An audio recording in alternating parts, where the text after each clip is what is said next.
Hello everyone, welcome to Sports Station. I hope आप सब जहाँ भी हैं बिल्कुल सेफ और हेल्दी हैं। So on that note, for our second episode, we have a very special guest with us, the face of Indian gymnastics, who's not only very talented and hardworking, but is a phenomenally humble, a rooted human being, Deepa Karmakar. And I personally believe हम कितनी भी ऊंचाइयां हासिल कर लें, अगर हमारे पाँव ज़मीन पे बहुत ज़्यादा फर्मली जुड़े हुए हैं, it gives us all the more strength, to our wings to fly higher. And that's the thing about this young girl. She is a Padma Shri awardee, a Khel Ratna awardee, an Olympian, an Asian Games medalist, Commonwealth Games medalist, World Cup gold medalist, and she's all geared up now, full of enthusiasm, preparing for 2024 Olympics. So we have brought and taken this initiative with the hope that कि आप सब उनकी journey से सीखें, inspire हों और अपने अंदर के एथलीट को और मजबूत करें एंड अपनी जर्नी पे और ज़्यादा फर्मली एंड स्ट्रांगली जुड़ जाएं so that you we never know, we have another phenomenal athlete coming from one of you guys. And I would love to thank Sushmita ma'am and Nandi sir for giving us this opportunity. This would have not been possible without you. Thank you so much. So, on that note, guys, let's dig into this phenomenal journey of this girl, the pride of our nation, Deepa Karmakar. Deepa, ऐसा कभी नहीं होता है कि दीपा का नाम आए और उसमें नंदी सर का नाम ना आए। तो अगर कहा जाए कि आप 21st सेंचुरी में गुरु शिष्य बॉन्ड के बेहतरीन उदाहरण हैं, तो आपका जो ये सफर है जिम्नास्टिक्स का नंदी सर के साथ, ये कैसे शुरू हुआ? देखिए, मैं जिम्नास्टिक शुरू किया था तब मेरा एज था 5 एंड हाफ। तो मेरे पापा वेट लिफ्टिंग साइड कोच था। मेरा जो पहला कोच रहा मैडम शुमा नंदी मैडम, तो मैं उनके पास से शुरू किया। तो जिम्नास्टिक विवेकानंद व्यायामागार क्लब में। तो उसके बाद मुझे एक नॉर्थ ईस्ट गेम्स हुआ था, वहां पे मुझे बैलेंसिंग बीम में गोल्ड मेडल आया था। तो इसके हिसाब से जो सीनियर दीदी थे, मैं उन सबको बीट करके बैलेंसिंग बीम पे गोल्ड आया। तो उसके बाद मुझे जो हमारे उस टाइम त्रिपुरा में सबसे बेस्ट सेंटर है, अभी भी है, वो NSRCC। वहां पे मुझे मतलब ट्रेनिंग के लिए बोला, क्योंकि मैं जहाँ पे ट्रेनिंग करती थी विवेकानंद व्यायामागार पे, वहां पे इतने ज्यादा फैसिलिटी नहीं थे। बहुत कम थे कि हम मतलब एक बेसिक तक ही ठीक था, उससे आगे हम नहीं कर सकते थे। तो जैसे स्किल की डेवलपमेंट हो रहा था, तो इसके हिसाब से मतलब एक अच्छे जहाँ पे इक्विपमेंट थोड़ा अच्छा है, वैसे इतना अच्छा नहीं था उस टाइम, जैसे इंडियन इक्विपमेंट ही था, बट इंडियन इक्विपमेंट भी इतना हाई क्लास इक्विपमेंट नहीं था, थोड़ा सा मतलब अच्छा था। तो उस टाइम हमारे त्रिपुरा में बेस्ट सेंटर वही था, NSRCC। तो वहां पे मुझे ट्रांसफर करने के लिए बोला। तब जो मेरा कोच था मैडम शुमानंदी मैडम, तो उन्होंने बोला कि अगर इसको देना है तो कोई अच्छे कोच के पास देना है, और क्योंकि उसके अंदर पोटेंशियल है बहुत करने का, तो कि वो खराब ना हो जाए। तो उस टाइम हमारी NSRCC की जो सेक्रेटरी थी, सर कमल शाह सर, तो उन्होंने बोला कि ऐसे नंदी सर के पास देना है, VS नंदी के पास। और स्पेशली नंदी सर की वाइफ ही है शुमा नंदी मैडम, जो मतलब तो उन्होंने बोला अगर हो सके तो उनके पास दीजिए तो अच्छा होगा। तो मैं उनके पास तब से हूँ। सच में बोलूं, पहले मुझे नंदी सर बिल्कुल भी नहीं पसंद था, बिल्कुल भी अच्छा नहीं लगता था मुझे उनको, क्योंकि सर कराता था ट्रेनिंग हमें, बट दीदी लोग जो थे उनको ज्यादा कराता था, क्योंकि सीनियर को हमेशा थोड़ा ज्यादा करना पड़ता है।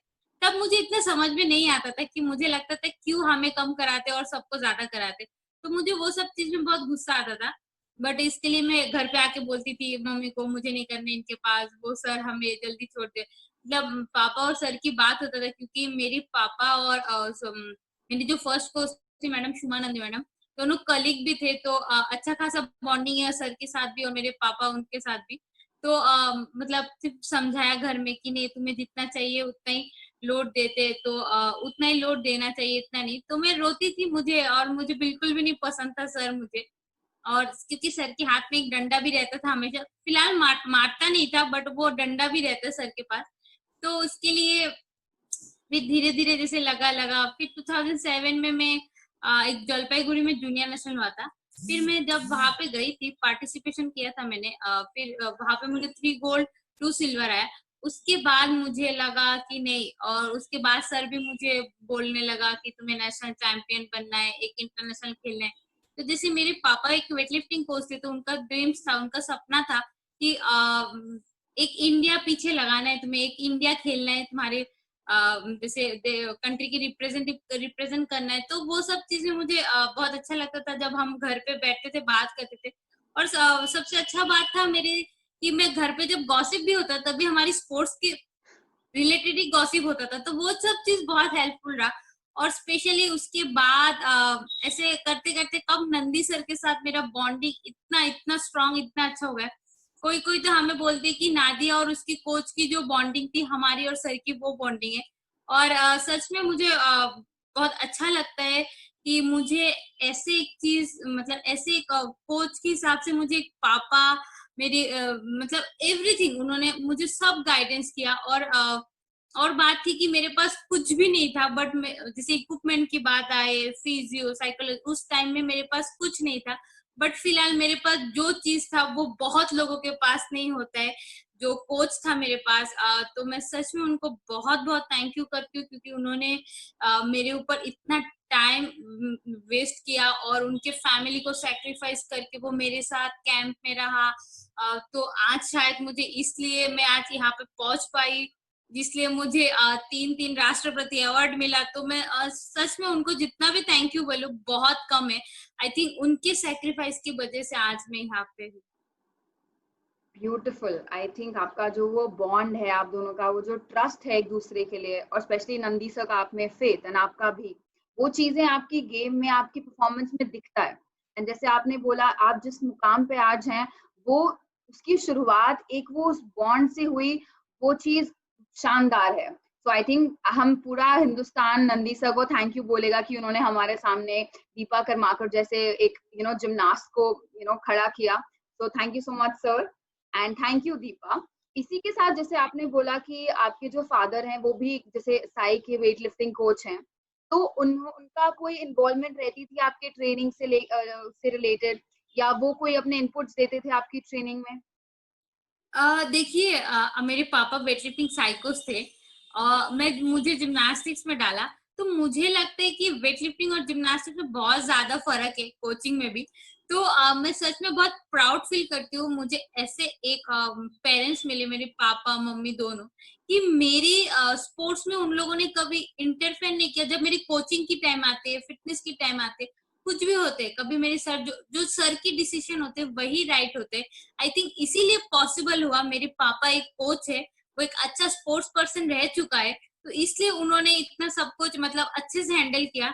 और मुझे अभी भी मेरा जो भी डिसीजन होते हैं सर ही लेते, और पापा हमेशा उनके साथ रहते। और आई थिंक इतना अच्छे बॉन्डिंग की वजह से आज मैं यहाँ पे पहुंच पाई, क्योंकि बहुत कुछ प्रॉब्लम में मैंने देखा बहुत सारे पेरेंट्स और कोचेस की, बट मुझे कभी कुछ मतलब पता ही नहीं, मतलब कभी कुछ नहीं हुआ। और मैं बहुत प्राउड फील करती हूँ मुझे ऐसे एक पेरेंट्स मिले, क्योंकि फिलहाल वो एक कोच होने के, कोच भी है, कोच भी था उन्होंने, उसके हिसाब से भी ना कभी मुझे फिटनेस, कभी मुझे कोई भी चीज के लिए कभी मना नहीं किया। सिर्फ तुम्हें जो अच्छा लगे वो करो, और सर तो है ही, सर जो बोलते वही हम चलते। वंडरफुल। आई थिंक ये मैसेज सारे पेरेंट्स के लिए है अक्रॉस द वर्ल्ड, जो अपने एथलीट्स को, अपने बच्चों को स्पोर्ट्स में डालते हैं, कि आपको अपने कोच पे और अपने बच्चे पे पूरा ट्रस्ट रखना चाहिए और ज्यादा इंटरफेयर नहीं करना चाहिए, क्योंकि कभी कभी बहुत ज्यादा ओवर प्रोटेक्शन के चक्कर में वो ज्यादा इंटरफेयर कर देते हैं। So that's wonderful. उसमें लैंडिंग का थोड़ा हार्ड रहता है, मतलब थोड़ा एडजस्ट करना पड़ता है। तो वैसे ही एक दिन जाने से एक वीक पहले मैं सर को बोल रही थी, सर मुझे करना है करना है। सर बोले रुक जाओ। तो सर सबसे बात कर, क्योंकि बॉल्ट बहुत ज्यादा डिफिकल्ट था, बट मेरे अंदर बहुत ज्यादा कॉन्फिडेंस था कि मैं कर लूंगी। मुझे, क्योंकि वो बोलते ना एक भूख रहना बहुत जरूरी है, क्योंकि हमारी भूख ही था वही, सिर्फ मेडल मेडल मेडल। तो उसके लिए मुझे लगा एक बार मैं बाहर कर लूंगी तो मेरा ज्यादा मेंटली भी मैं बहुत ज्यादा स्ट्रांग हो जाऊंगी जब मैं कंपटीशन पे जाऊंगी, और फ्री हो जाऊंगी उस चीज के लिए। तो सर को ऐसे बोला, ऐसे था एक फ्राइडे था, सर बोला फ्राइडे को करेंगे, तो फ्राइडे को तो हमारी चीफ कोच थी बाबा सर। तो सर को नंदी सर और सर ने बात किया, तो उस टाइम बोला कि थोड़ा कंफ्यूजन थे, करे कि ना करे। तो सर बोले नहीं आज नहीं, मंडे को करते, क्योंकि सैटरडे इवनिंग हमारी रेस्ट रहती। तो मैंने बोला कि सर अगर मंडे को नहीं किया मैं खुद आऊंगी और कर लूंगी, आप लोगों से पूछूंगी भी नहीं। तो सर बोले ऐसे नहीं बेटा। और फाइनली मंडे को आया, जब कराया मुझे, तो सच में पूरे जिम 10 मिनट तक तालियां बजाया। और तो मैं आपको बोल नहीं सकती। हाँ, वो जो फॉरेन कोच था वो भी आके बोला और वो भी अप्रिशिएट किया, बट उन्होंने बाद में सर के नाम पे कंप्लेन भी किया कि सर ये लड़की को नंदी सर ये दीपा को खत्म कर देगा, उसको चोट वगैरह लग जाएगी, वो डेड भी हो सकती है उस बॉल से। तो बट हमें वो सब बातों से कुछ लेना ही नहीं था, हमें सिर्फ वो था कि हमें अपना परफॉर्मेंस अच्छा करना है, मेडल लेना है। उसके बाद मैं कॉमनवेल्थ जब ग्लासगो में गई थी कॉमनवेल्थ गेम्स के लिए, तो क्वालिफिकेशन के दिन जब मैं वार्म अप कर रही थी, तो मेरा एंकल पे हेल एंड क्रैक आ गया था। तो और इतना अच्छा भी नहीं हुआ था जितना मैं प्रैक्टिस करके गई थी, जितना मेरा कॉन्फिडेंस था मेरा बहुत खराब हुआ।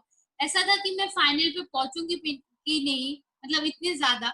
क्योंकि इतना हार्ड वर्क के बाद अगर आप खुद से सेटिस्फाइड नहीं हो और आप फाइनल पे भी नहीं पहुंच पाए, तो उसके लिए उससे ज्यादा दुखी चीज कुछ नहीं हो सकती। तो फाइनली मैं 7th में क्वालिफाई कर लिया वहां पे। और फिर मेरा एंकल बहुत बुरा हालत था, मैं आपको बता नहीं सकती, मेरा एंकल इतना सॉइलिंग था और मतलब मैं चल भी नहीं पा रही थी।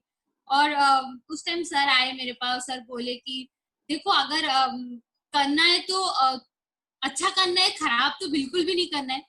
अगर तुम्हारे हाथ में है, अगर जिम्नास्टिक्स को, गर्ल्स की जिम्नास्टिक को आगे लेके जाना है, तो उस टाइम था नहीं। और मेरी जो टीममेट थी उनकी भी बहुत ज्यादा सपोर्ट थी, जो और 4 गर्ल्स थी, बहुत कि नहीं दीदी आप कर सकते हो। तो मैं जब फाइनल के दिन थी, मैं 4 पेन किलर लिया, और मतलब पता भी नहीं होगा, सर को भी नहीं पता, क्योंकि मेरे इतना पेन थी टेपिंग वगैरह करके। मतलब मैं फाइनली जब परफॉर्म किया, और फाइनली मेरी फर्स्ट टाइम थी प्रोदोनोवा वहां पे, तो मैंने जब लैंड किया, और तब मैं भाग के आया सर को और बोला सर मैं हमारी मेडल आ गई। सर बोले ऐसा कुछ नहीं, पहले देखो और एक इंग्लैंड की लड़की बची थी। मैंने बोला नहीं। फाइनली उस टाइम ब्रॉन्ज आया मुझे। तो प्रोदोनोवा सीखने का मतलब मुझे सीखने के पीछे वही था कि मेडल लाना, और इंडियन गर्ल्स जिम्नास्टिक्स को बहुत ऊपर ले जाना, कि ऐसे नहीं लड़कियां कुछ नहीं कर सकते, लड़कियां बहुत कुछ कर सकते। बट इसके लिए मैं specially thank you sports authority of India को बोलूंगी। और क्योंकि अगर शायद उन लोगों ने उस टाइम फॉर्म फिट ना बना के देता, तो शायद मेरे लिए वो पॉसिबल नहीं होता करने का। और उसके बाद से इसको धीरे धीरे आई थिंक मैं एशियन चैंपियनशिप मेडल बोलो, आप ओलंपिक बोलो, वर्ल्ड चैंपियनशिप फाइनल पे, जो भी आई थिंक मेरे लिए वही था कि वो प्रोदोनोवा वॉल्ट मेरे पास था, और मेरा बहुत ज्यादा एक स्ट्रॉन्गेस्ट पॉइंट था वहां पे, क्योंकि वो वॉल्ट सबसे हाईएस्ट वॉल्ट था। और मैंने उसको इतना ट्रेनिंग किया, आई थिंक इसके लिए मैं रियो पे भी 4th फिनिश किया। बट सच में थैंक यू नंदी सर और थैंक यू साई को, क्योंकि अगर शायद सर ने मुझे मेंटली इतना स्ट्रांग नहीं बनाया, और दूसरी बात अगर मुझे वो फॉर्म फिट नहीं मिलता, तो शायद मैं इतना उसको परफॉर्म करके मेडल ना आता मेरे पास, और ना मैं आज ओलंपिक पहुंच पाती। वंडरफुल दीपा, ये तो गजब, मतलब मेरे तो रोंगटे खड़े हो गए हैं ये सुन के, ये इंजरी वाला फेस, बिकॉज ये एक्चुअली में एथलीट्स के साथ होता है ना। और उसके बाद डिसीजन लेना बहुत ज्यादा टफ हो जाता है कि हम खेलें या हम बैकआउट कर जाएं।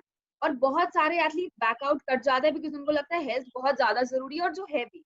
लेकिन आपने इंडिया के लिए, इंडियन गर्ल जिमनास्ट के लिए आपने इतना बड़ा स्टेप लिया, अपनी हेल्थ को थोड़ा सैक्रिफाइस करते हुए। बट आई थिंक ये सब कुछ पे ऑफ हुआ है, बिकॉज आज के टाइम अगर हम कभी भी जिमनास्टिक्स का नाम लेते हैं इंडिया में, तो उसके अगला चीज आता ही दीपा कर्माकर है, और कुछ आता ही नहीं है। तो आई थिंक आपने वो चीज अचीव किया है। और हमारी भगवान से यही प्रार्थना रहेगी कि आप आगे भी और बहुत अचीव करेंगी, एंड अपनी सारी ड्रीम्स ट्रू करेंगी। अच्छा, तो इसी के साथ जैसे आज अभी आप बहुत सारे Indian girls and boys and Indian players की रोल मॉडल हैं, तो आपकी जर्नी में आपके रोल मॉडल कौन थे? देखिए पहले तो ऐसा था, जैसे लाइक 2007, 8, 9 की बात थी, तो मेरे पास फोन वगैरह नहीं था, तो मुझे इतना जिम्नास्टिक का नॉलेज ही नहीं था।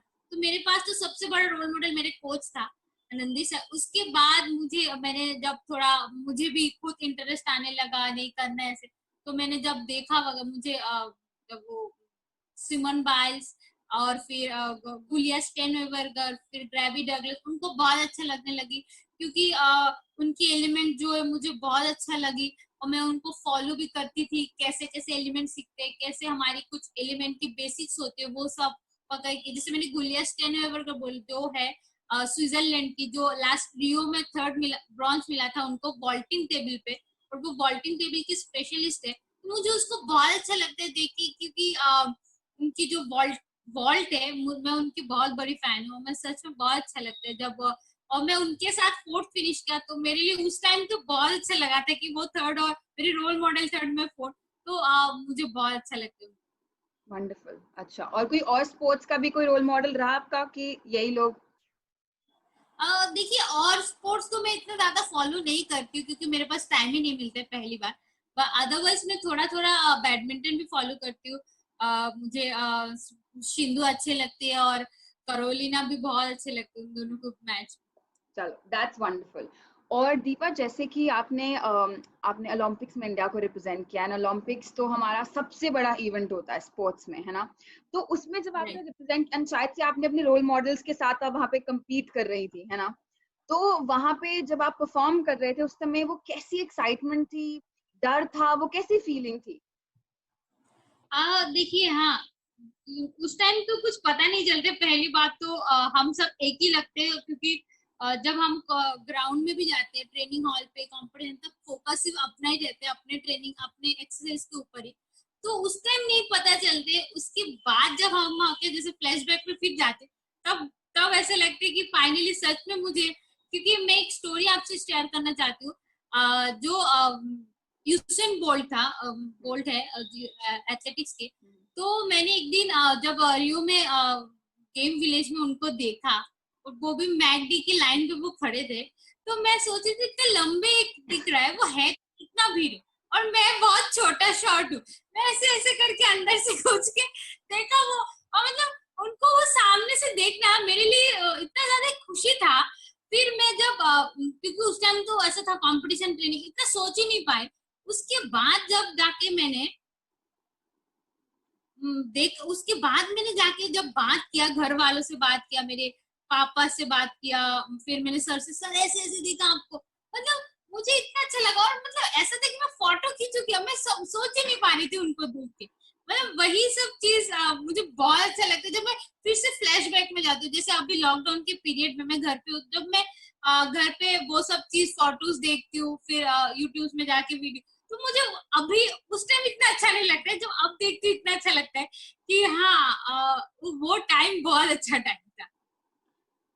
वंडरफुल। आई थिंक एक चीज है, आपने अपनी पूरी जर्नी को एंजॉय बहुत किया है, और वो चीज सबसे ज्यादा जरूरी है। हम जब एथलीट्स के साथ भी काम करते हैं, मतलब बच्चों के साथ, हम यही फोकस करते हैं कि आउटकम, हमारे मेडल सिर्फ प्रोबेबली 10% है हमारी पूरी जर्नी का। हमें खेल के कितना हम एंजॉय कर रहे हैं अपने प्रोसेस को, वो चीज बहुत ज्यादा जरूरी है। एंड आई थिंक आप एक लाइफ एग्जांपल है जिसने अपनी पूरी जर्नी को, बिकॉज आप जब उसके बारे में बात करते हैं, आपकी फेस पे इतनी बड़ी स्माइल है ना, आपने पूरा एंजॉय करा है प्रोसेस। तो I think Deepa, that's wonderful, and I think all of us look up to you for that. Thank you. Deepa, इसी के साथ आप जब किसी भी चैंपियनशिप में पार्टिसिपेट करते हैं, किसी भी मैच से पहले आपका स्टेट ऑफ माइंड कैसा रहता है? आप अपने आप को मेंटली कैसे स्टेबल और फोकस्ड रखते हैं? देखिए, मेरे साइकोलॉजिस्ट मैडम है भावना मैडम, साइके। तो मेरा गुस्सा बहुत ज्यादा है, बहुत ज्यादा गुस्सा है मेरा। जैसे ट्रेनिंग में मुझे जब सर बोलते मैं सुनती हूँ, जो गुस्सा मेरा है, जो मैं सर ने मुझे मेरा गुस्सा को कभी कभी ट्रेनिंग में कन्वर्ट करते, क्योंकि मैं गुस्से में कभी लात मार के मेरा टांग भी मतलब उससे खून निकालता है। मैं सर को ऐसे जाके नाखून से भी खींच देती हूँ, गुस्से में इतना ज्यादा है। जब मेरा वॉल्ट होता नहीं, जब मैं ट्रेनिंग में खुद में सेटिस्फेक्शन नहीं होती, तो वो सब चीज में जो भावना मैडम है उन्होंने बहुत काम किया मेरा।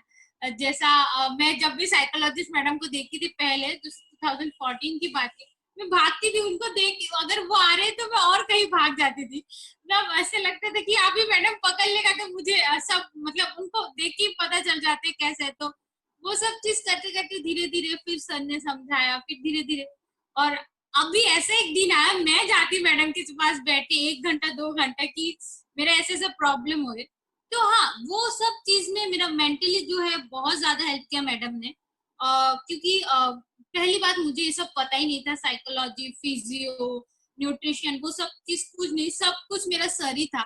फिर जब मैंने एक एक स्टेप स्टेप देखा तो मुझे सच में बहुत ज्यादा फर्क दिखा मेरा परफॉर्मेंस में।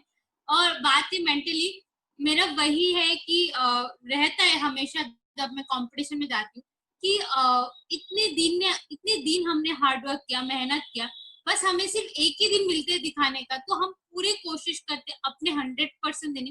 पहले आप खुद को फेस करना पड़ेगा, उसके बाद आप सबको फेस करोगे। तो मेरे लिए वही रहता है कि आप मेडल जो भी हो, कलर जो भी हो मेडल की, बट आप पहले अपने परफॉर्मेंस से सेटिस्फाइड हो, वो बहुत ज्यादा इम्पोर्टेंट होता है। वंडरफुल, वंडरफुल कि आपने एक्नॉलेज किया कि एक मेंटल साइड भी किसी स्पोर्ट्स की कितनी ज़्यादा ज़रूरी है, बिकॉज काफ़ी बार ना एथलीट इसको ओवरलुक कर जाते हैं। But thank you for acknowledging that, and that's wonderful Deepa.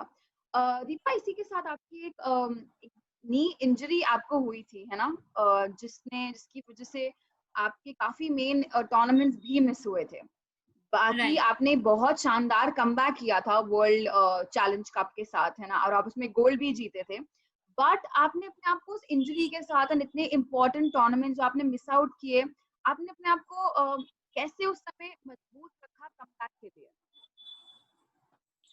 देखिए, हाँ, आफ्टर ओलंपिक्स ऐसे जैसे मैंने ट्रेनिंग शुरू किया था, एक्चुअली मेरा पेन पहले से ही था, वैसे नहीं कि मैंने अचानक से मेरा लगा। तो वो एक दिन मैं मूवमेंट कर रहा था, थोड़ा डिफिकल्टी मूवमेंट ही कर रहा था, पूरा क्रैश में मेरा ऊपर नीचे हो गया, मेरा एसीएल सर्जरी हुआ 2017 में। अ, वो क्योंकि जिम्नास्टिक्स ऐसा एक स्पोर्ट्स है, कभी भी इंजरी हो सकते हैं उसमें। लोग बोलते हैं एक पार्टी है उसकी, जिम्नास्टिक की एक पार्टी, इंजूर कभी भी हो सकते हो तुम, क्योंकि उसमें इतने सारे डिफिकल्टीज रहते हैं, इतने अलग अलग मूवमेंट रहते हैं। तो हो गए, उसके बाद मेरा सर्जरी हुआ, तो मैंने ट्रेनिंग किया, फिजियो किया, मतलब तब मैं कैंप साई में थी, दिल्ली में रह के फिजियो किया।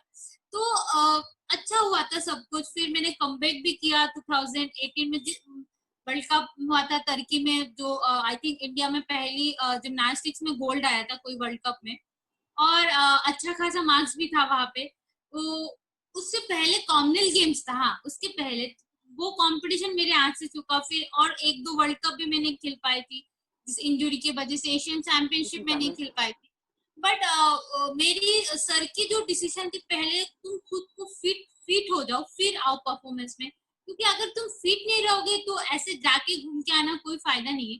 पहले खुद से फिट हो, क्योंकि ऐसे पहले खुद की परफॉर्मेंस से सेटिस्फाई होना पड़ेगा तुमको, फिर तुम फील्ड में आओ। तो वही चीज थी कि पहले फिट होना फिर आना, क्योंकि मैंने 1 साल के बाद फिर फील्ड में आया। फिर उसके बाद एशियन गेम्स आया था, क्योंकि एशियन गेम्स में मेरा परफॉर्मेंस अच्छा नहीं हुआ था वहां पे।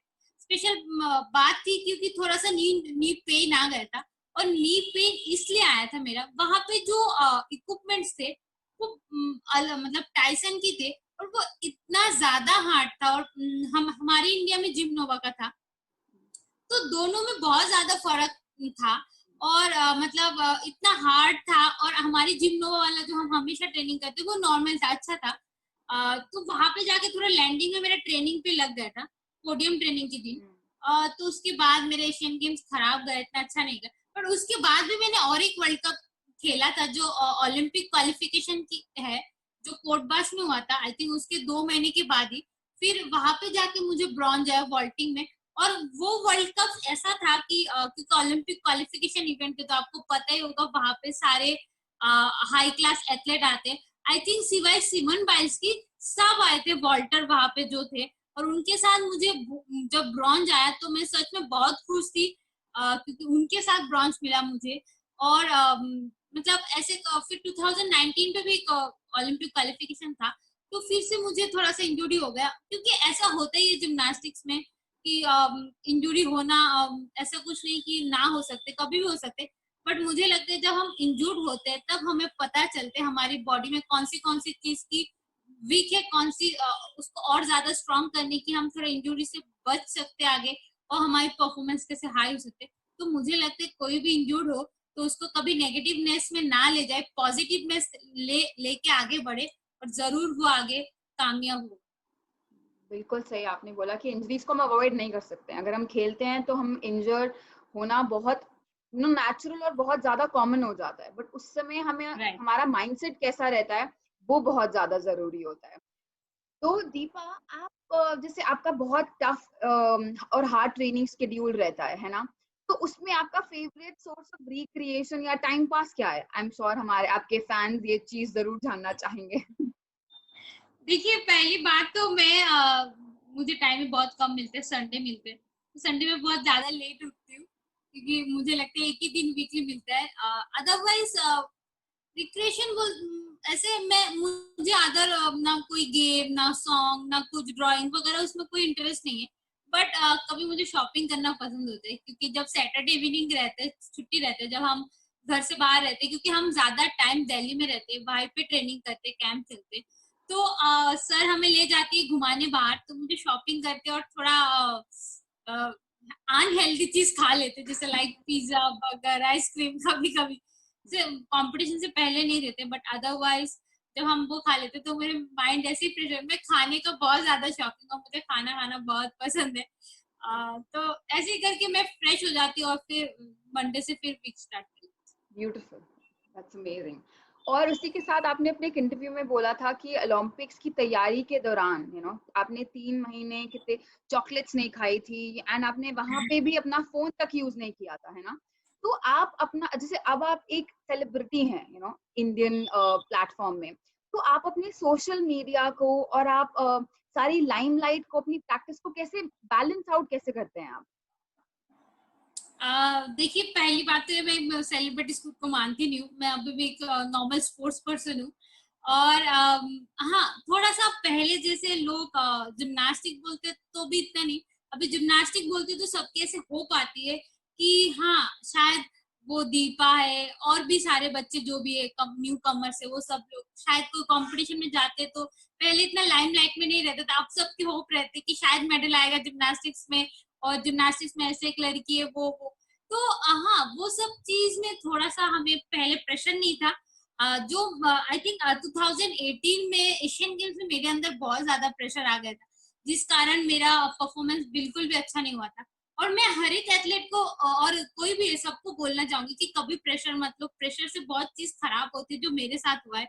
क्योंकि आई थिंक 2018 में ऐसा था मेरा परफॉर्मेंस की मेरा मेडल 100% था, बट जिस भी कारण मैं इतने प्रेशर में आके अपना परफॉर्मेंस नहीं दे पाई, थोड़ा नी पेन भी आ गया था।